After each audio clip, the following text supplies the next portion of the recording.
सकलेन खान ने अपनी first video से अपने कंपटीटर्स को इस तरह डिफीट किया कि उन्होंने आपके दिमाग को हाई क्वालिटी विजुअल से ब्रेन वॉश कर दिया। यही वजह है कि वो अपनी फर्स्ट वीडियो से डॉक्यूमेंट्री सेंसेशन बन गए, जिसे लोग बनने की कोशिश करते हैं और बहुत से लोगों ने उनका स्टाइल कॉपी करने की कोशिश की। आप भी जिसने इस वीडियो पर क्लिक किया, मगर बस यही नहीं, उन्होंने एक अहम फैक्टर पर काम किया जिसने आपको उनकी फर्स्ट वीडियो पर क्लिक करने पर मजबूर कर दिया। चाहे आप डॉक्यूमेंट्रीज देखना पसंद ही नहीं करते, इसे कहते हैं फोमो, यानी कि फियर ऑफ मिसिंग आउट। और वो ये कहता है। और दूसरी तरफ आप जो शायद अभी किसी कॉलेज में पढ़ाई कर रहे होगे, टाइम पे असाइनमेंट्स कर रहे होगे, 90% अटेंडेंस मेंटेन कर रहे होगे, ना चाहते हुए बुक्स को मेमोराइज कर रहे होगे और हर रूल्स को फॉलो कर रहे होगे, इस उम्मीद में कि जब आप कॉलेज से निकलोगे तो आपके पास एक ग्रेजुएशन डिग्री होगा, आपको एक अच्छी जॉब मिल जाएगी, उसके बाद आप अपने पेरेंट्स के लिए एक बड़ा सा घर खरीदोगे, एक महंगा कार खरीदोगे, शादी करोगे, बच्चों को अच्छे स्कूल में भेजोगे और खूब सारे पैसे कमाओगे। क्या आपने देखा, उसने न कि सिर्फ ये बताया कि आप क्या करते हो, बल्कि उसने वो ड्रीम्स दिखाए जो हर किसी के ड्रीम्स होते हैं। इवन आपने भी इस बात से रिलेट किया कि हाँ, इसी वजह से तो मैं कॉलेज या स्कूल में हूँ। यही बात बोल के उसने आपको हुक कर लिया। चलो अब वीडियो में वापस चलते हैं और देखते हैं कि क्या आप समझ पाते हैं।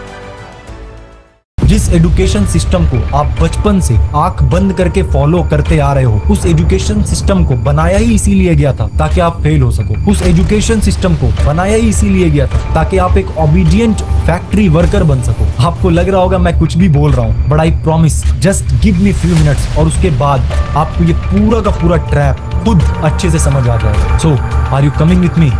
तो अपनी वीडियो में वो एक दावा करते हैं, फिर अपने अकीदों को चैलेंज करते हैं, जो आपको क्यूरियस करता है। ये वेरिएबल्स देखने का जोश पैदा करते हैं। पहले वो एक हल इंट्रोड्यूस करते हैं और उस दावे के लिए शहादत फराहम करते हैं। मगर ध्यान से सुनिए, जो म्यूजिक वो यूज करते हैं न सिर्फ वो ड्रामेटिक होता है, बल्कि जो वो कह रहे हैं उसकी अहमियत और डर का एहसास भी पैदा करता है। अपनी वीडियो के 30 सेकेंड्स में ये 4 कदम फार्मूला लगाने के बाद वो आगे एक सीक्रेट एलिमेंट शामिल करते हैं, टाइम का फैक्टर।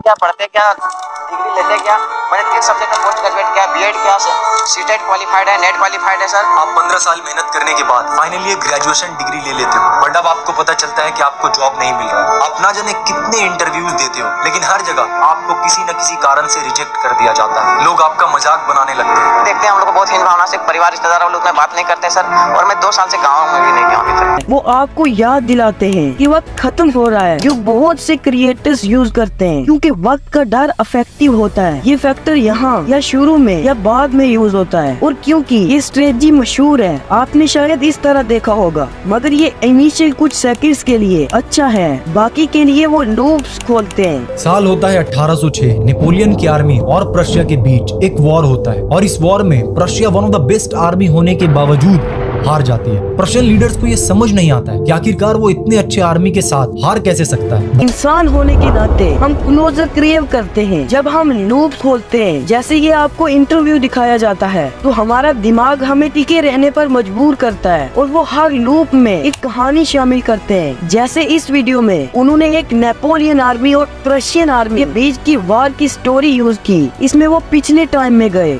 ये लूप्स नॉस्टैल्जिया और एक्सपेक्टेशंस पैदा करते हैं। वो आपके कॉन्सर्न्स और रियल लाइफ को एड्रेस करते हैं, फिर वो रियलिटी को ज्यादा डिम बना देते हैं, जो आपके दिमाग को अच्छी एंडिंग के लिए रुकने पर मजबूर करता है।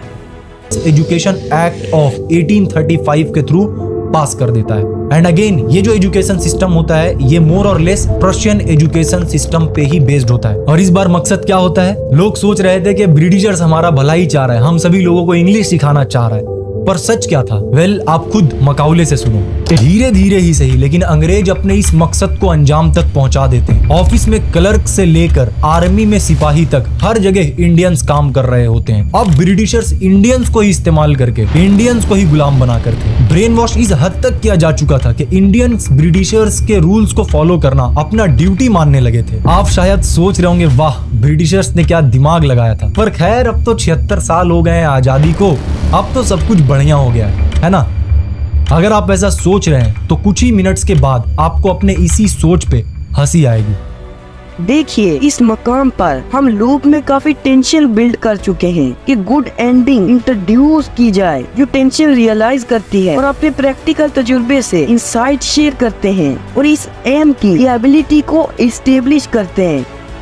किसी चीज को इतना प्रमोट करो कि वो एक न्यू वे ऑफ लाइफ बन जाए और लोग बिना कोई क्वेश्चन किए उसको चुपचाप फॉलो करते चले जाएं। आज हमें बस सिंपल सा एक क्वेश्चन पूछने का जरूरत है, who created this education system and why? And in दोनों का आंसर्स आपको अब तक मिल चुका होगा।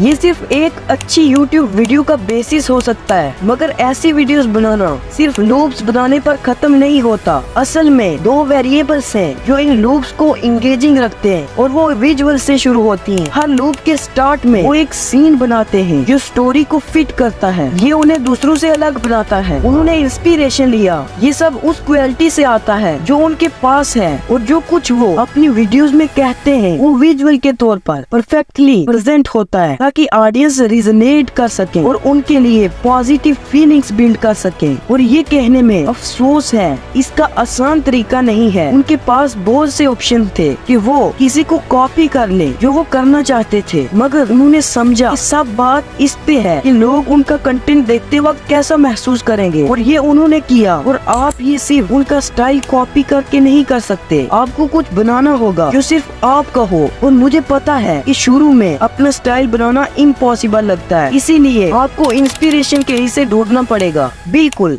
हालांकि वो डॉक्यूमेंट्री नीच में हैं, उनकी वीडियोस एक इमोशंस का सिलसिला पैदा करती हैं। और गलत मत समझिए जब दूसरे सिर्फ नंबर्स और इंफॉर्मेशन पर फोकस करते हैं, उन्होंने लोगों पर फोकस किया। वो जानते हैं कि लोगों में पॉजिटिव फीलिंग्स कैसे पैदा करनी है। ये कुछ लोगों के लिए क्रिंजी लग सकता है, मगर जैसे मैंने कहा वो इमोशंस का इस्तेमाल करते हैं।